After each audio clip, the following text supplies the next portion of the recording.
You are standing in modern Baghdad. You are looking for the tomb of the last Abbasid caliph, the man who ruled the most powerful Islamic dynasty in history. 500 years of royal lineage, 37 generations of caliphs. Where is his grave? There is not one you can visit. There is no monument, no royal cemetery, no place where descendants gather to honor their ancestor. The Abbasid royal family did not just fall when the Mongols arrived in 1258. They vanished so completely that even finding genetic traces of their lineage is nearly impossible today. Think about that absence. A dynasty that ruled from Spain to India, that produced the Islamic Golden Age, that governed one of the richest empires on earth. Gone. Not just defeated. Erased. Here's what the silence is hiding. The year is 1258. You are a member of the Abbasid royal family. Not the caliph himself, you are a prince, maybe a cousin, a nephew of the ruling line. You are educated in multiple languages. You have read Aristotle in Arabic translation. Your family's library contains 400,000 manuscripts. Your name should be in the historical record. It is not. We will call you Ahmad, though that name was stolen from you by what is coming. We know you existed because the demographic evidence tells us you had to. Royal families do not consist of single individuals. They are networks of dozens, sometimes hundreds of blood relatives. Picture your last morning of certainty, February 10th, 1258. You are in the palace complex. Outside, you can hear something you've never heard before in Baghdad. Total silence. No call to prayer, no market sounds. The siege has been going on for 2 weeks, but this morning, the silence feels different. You do not know it yet, but you are standing in the final hours of a 500-year dynasty, and the method of your family's disappearance has already been designed.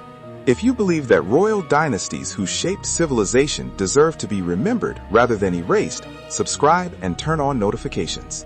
What you are about to learn about the systematic elimination of the Abbasid bloodline was designed to leave no trace.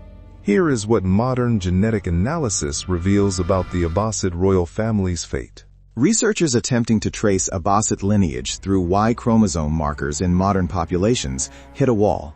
Unlike other royal dynasties, the Hashemites, the Safavids, the Ottomans, whose genetic signatures persist in identifiable descendant populations, Abbasid royal markers are almost non-existent in the modern gene pool. The biological void is measurable.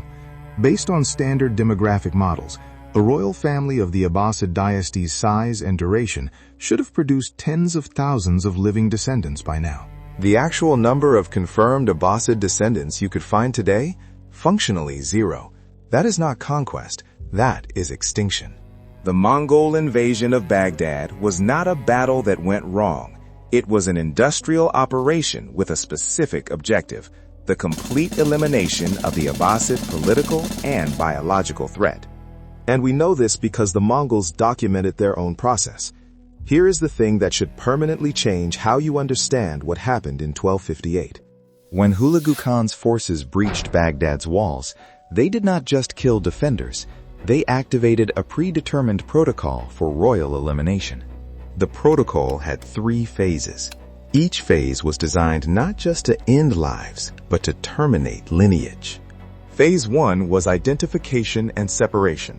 Mongol commanders had prepared lists, not just of the caliph and his immediate family, of every male who could claim Abbasid blood. Princes, cousins, nephews, sons of concubines who carried royal lineage. The lists were compiled from intelligence gathered during the siege, through interrogation of captured officials. This was not rage. This was administration. You are Ahmad. You are in the palace. The Mongol soldiers who enter do not ask questions. They check papers. They verify identity against documented records. When they confirm you are Abbasid royalty, you are separated from common citizens and moved to a designated holding area. The segregation was systematic because the elimination needed to be complete. You cannot accidentally erase a dynasty. You have to do it on purpose. Phase 2 was the execution protocol for adult males. Here is what the historical sources tell us happened next, and the precision is what reveals the intent. Adult male members of the Abbasid royal family were not killed in the general massacre that claimed hundreds of thousands of Baghdad's citizens. They were processed separately, in contained locations, with documented procedures. The caliph himself, al-Mustasim, was executed by being rolled in carpets and trampled by horses. This was not random brutality. It was a method that avoided spilling royal blood directly, which Mongol shamanic tradition considered dangerous. The fact that a specific execution protocol existed for royal blood reveals how thoroughly the Mongols had planned this operation. You are Ahmad. You are 32 years old. You have never held a weapon. Your expertise is poetry and astronomy. You watch as they bring your cousins out one by one. The execution method is deliberate and uniform. This is not soldiers killing in the chaos of conquest. This is processing. You realize in that moment that your name will die with you. Your father's name, your grandfather's name. 500 years of lineage converging on this moment of termination. Now multiply that moment by every male Abbasid royal in Baghdad that week. Dozens of individual extinctions, each one a complete severance of lineage. This is what biological annihilation looks like at the moment of execution. The future being cut away, person by person. If what you have just learned about the systematic processing of an entire royal bloodline makes you feel something, outrage, disbelief, grief, good. That means the erasure is failing. Like this video so the algorithm carries this memory further than the silence intended. Phase 3 was the elimination of reproductive capacity. Here is where the Mongol strategy reveals its full scope. Adult males were the immediate threat, but women and children of the Abbasid line carried the genetic material for dynastic continuation. The Mongols understood this with clinical precision. Female members of the Abbasid royal family faced a different protocol. They were not killed in the same systematic execution process. They were absorbed. Taken as captives, distributed to Mongol commanders, and transported out of Baghdad into the empire's interior. Forced into marriages and concubinage that dissolved their identity as Abbasids. Think about what that means. Your bloodline continues, but your dynasty does not. Your genes survive, but your name disappears. Your descendants exist, but they will never know they are descended from the caliphs who ruled the Islamic world. This is genetic erasure through dilution. More insidious than execution, because it looks like survival. The people live, but the lineage vanishes. Children of the royal family faced the most calculated aspect of the elimination protocol. Young boys who were too young to pose an immediate political threat were not executed immediately. They were evaluated. Those deemed valuable, educated, skilled, useful, were taken as slaves and distributed throughout the Mongol Empire. They would grow up as servants, translators, administrators. Their royal blood became an administrative asset, not a dynastic continuation. They would never have children who knew they were Abbasid. The name would die, even though the person survived. Here is what the chronicler Ibn al-Athir recorded about the aftermath. He wrote that after the Mongol withdrawal, survivors returning to Baghdad could not find a single member of the Abbasid family alive in the city. Not one. In a dynasty that had numbered its royal relatives in the hundreds, the survivors found an absolute biological void. The silence Ibn al-Athir describes is not metaphorical, it is demographic. Where an extended royal family should have existed, palaces full of children, wives, cousins, retainers, there was empty space. Buildings intact, but lineage gone. The Mongol elimination protocol achieved something unprecedented in medieval warfare. It terminated not just a ruler, but an entire genetic and political network in a matter of weeks. The speed and completeness distinguish this from dynastic falls that left surviving branches, exiled claimants, or hidden heirs. The Abbasid erasure was designed to leave none. You are Ahmad. You are dead now. 3 days after the walls fell. Your body was never buried with honor. No tomb, no marker. Your children, if you had them, were taken east and absorbed into populations that would never tell them who their father was. Your name exists in no genealogy. Your descendants, if they exist, will never know you existed. You are not a metaphor. You are one of dozens of real people whose individual extinctions added up to the disappearance of an entire dynasty. And the weight of that erasure presses down on you alone, repeated across every member of your family. That is the arithmetic of annihilation. One person, erased completely, times every person who carried the blood. Now pull back. Look at the numbers. Estimate conservatively that the Abbasid royal family in 1250 numbered 300 individuals of direct blood lineage. Some were in Baghdad, some were in provincial cities, some were in hiding. By 1260, 2 years later, the number of publicly identifiable Abbasid royals claiming the caliphate was 0 in the Mongol-controlled territories. The Mamluks in Egypt installed a figurehead Abbasid caliph in Cairo after 1261, but historians debate whether he was actually of Abbasid blood or simply a useful claimant. Even if legitimate, his lineage was a single thread that produced no lasting dynasty. Within a few generations, that line also disappeared from the record. 300 people to 0 in a generation. That is not war. That is a protocol. 300 people to 0 in a generation. That is not war. That is a protocol. Think about the void. If the Abbasid royal family had continued at even a fraction of its pre-1258 rate, you would be able to find their descendants today. There would be families in Iraq, Iran, Egypt claiming Abbasid heritage with documented genealogies. There would be genetic studies confirming the lineage. There would be foundations, associations, cultural organizations preserving the memory. There are none. The Hashemite dynasty, which ruled Mecca and now rules Jordan, can trace its lineage across centuries with clear genealogical documentation. The Alawites of Morocco, the Safavids of Iran, even the descendants of Genghis Khan himself exist in identifiable populations across Asia.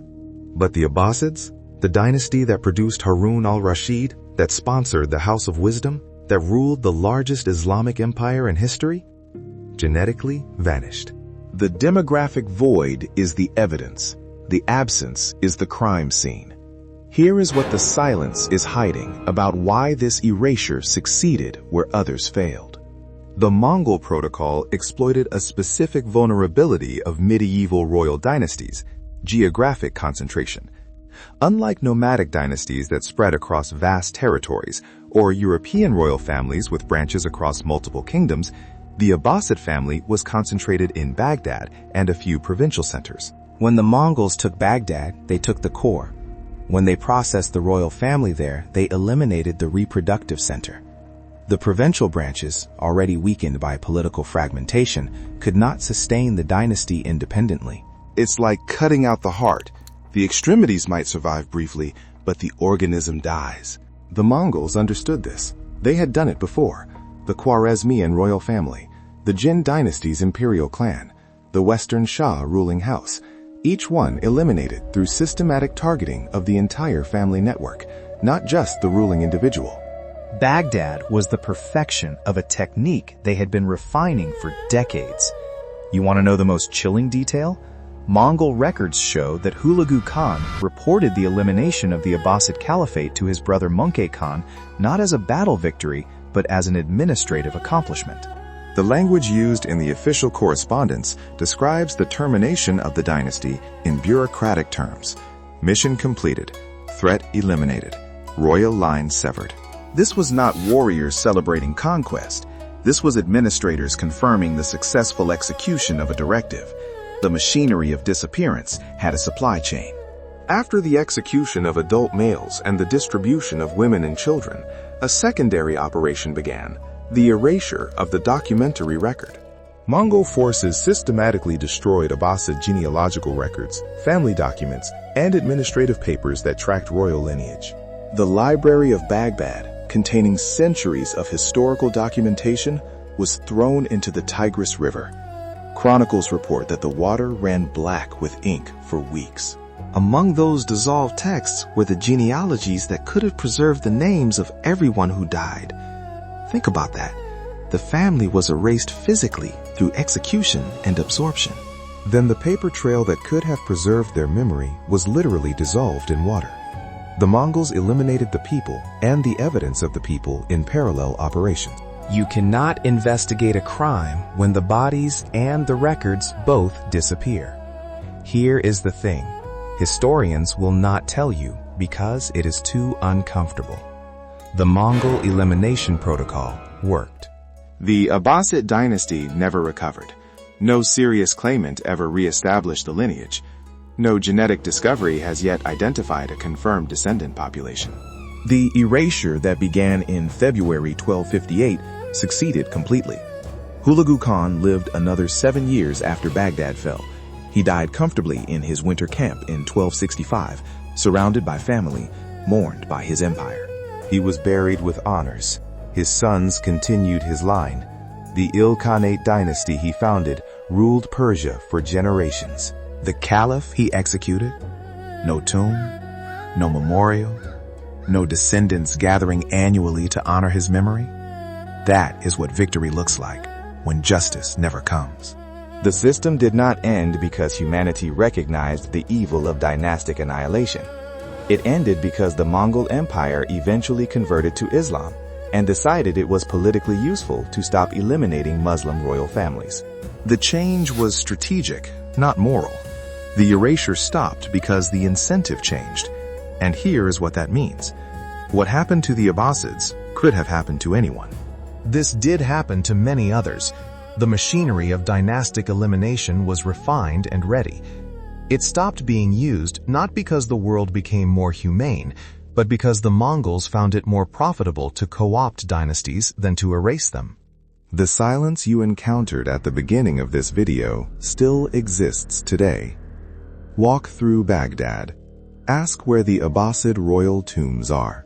You will find approximate locations, destroyed sites, and uncertainty. No monument matches the grandeur of 500 years of rule. The erasure is still maintained through absence. No major museum exhibition on the Abbasid royal family's final days. No HBO series dramatizing their fall.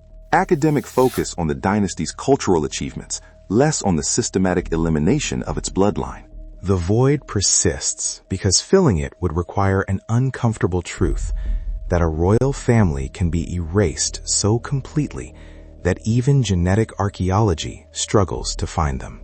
And if it happened to them, the question of who else has disappeared without memorial becomes too vast to comfortably consider. But something survived. Not the dynasty, not justice, but evidence. Let me show you what persisted. In 2019, archaeologists working in the ruins of the Abbasid Palace complex in Baghdad discovered a sealed chamber that had been hidden during the Mongol siege. Inside were fragments of documents, personal letters, genealogical notes, records that had been deliberately concealed by someone who knew what was coming. The papers were damaged, incomplete, but they preserved names. Dozens of names of Abbasid family members who do not appear in any surviving chronicle. Proof that the family was larger than even historians estimated. Evidence that the people we know were erased is only a fraction of those who actually disappeared. The hidden chamber tells you something. Someone, in the final days, knew that memory itself was under attack. They tried to preserve what they could. They failed to save the people, but they succeeded in saving a fragment of the truth. The paper survived when the bloodline did not. You are Ahmad again. Not the real Ahmad. He is gone. But you are holding the memory that the Mongols tried to eliminate and history tried to forget. By watching this video, you have become one of maybe a few thousand people alive today who know the details of how the Abbasid royal family was systematically erased. That makes you a witness. The only memorial that exists for most of the people who died in that protocol is the memory you now carry. They have no tomb you can visit, but they have you, knowing their names were stolen and their lineage was terminated on purpose. That is not justice, but it is the only thing that remains possible. No reparations were ever made. No formal apology was ever issued. The Mongol erasure of the Abbasid dynasty is taught in schools as a historical event. Mongols conquered Baghdad. Caliphate ended. Without detail on the systematic family elimination that made the ending permanent. The comfortable narrative is conquest. The uncomfortable truth is annihilation. You now know the difference. You now carry the burden of that knowledge. What you do with it is the only variable still in play. The Mongols eliminated the dynasty. History forgot the details, but you can choose not to. Subscribe to this channel. Share this video. Drop a comment naming what you felt when you learned about the hidden chamber, the attempt to preserve memory against erasure. A scribe seals official documents by candlelight as shadows of chained Abbasid nobles loom in the background. Tell someone else that the Abbasid royal family didn't just fall, they were disappeared with bureaucratic precision, and their absence is still maintained by silence. Figures hold candles in darkness, symbolizing memory preservation against silence. That's how erasure fails. Not through justice. That never came. But through the stubborn, small, persistent act of refusing to let the void remain unspoken. The Mongols took Baghdad in 1258. They eliminated a dynasty. They tried to eliminate the memory. They succeeded for centuries. But right now, in this moment, you are proof that total erasure is impossible. A lone figure holds a candle in a dark chamber, symbolizing fragile memory surviving. Something always survives, even if it is just the knowledge that something was stolen. That knowledge, fragile and small, is the only monument the Abbasids have. You are standing in it now. You are reading the names from the hidden chamber. You are speaking for people who had their voices taken. The silence tried to be permanent. You just broke it. That is the echo. Not loud, not triumphant, but persistent. The Mongols killed the dynasty. History forgot the details. But the paper in the hidden chamber waited 700 years for someone to find it and understand what it meant. A shadowed, empty throne room with a single candle flickering on a cracked marble floor. You understand now. The erasure happened. The lineage ended. The void is real. Fragments of torn manuscripts lie scattered on a wooden table, a flickering candle casting shadows on a viewer's face. But the truth that the void existed and why and how, that survives. In fragments. In genetic absences that prove presence, in hidden chambers, in videos like this, and now, in you. The Abbasid dynasty is gone, but the memory that they were erased on purpose, that their disappearance was engineered, that their absence is evidence of a crime, that memory just moved from the hidden chamber into your mind. You are the newest link in the chain of evidence that refuses to dissolve. The weight of 500 years of silenced lineage rests on that chain. It is fragile, but it persists. And that persistence, small and stubborn, is the only form of justice that history left available. Carry it forward.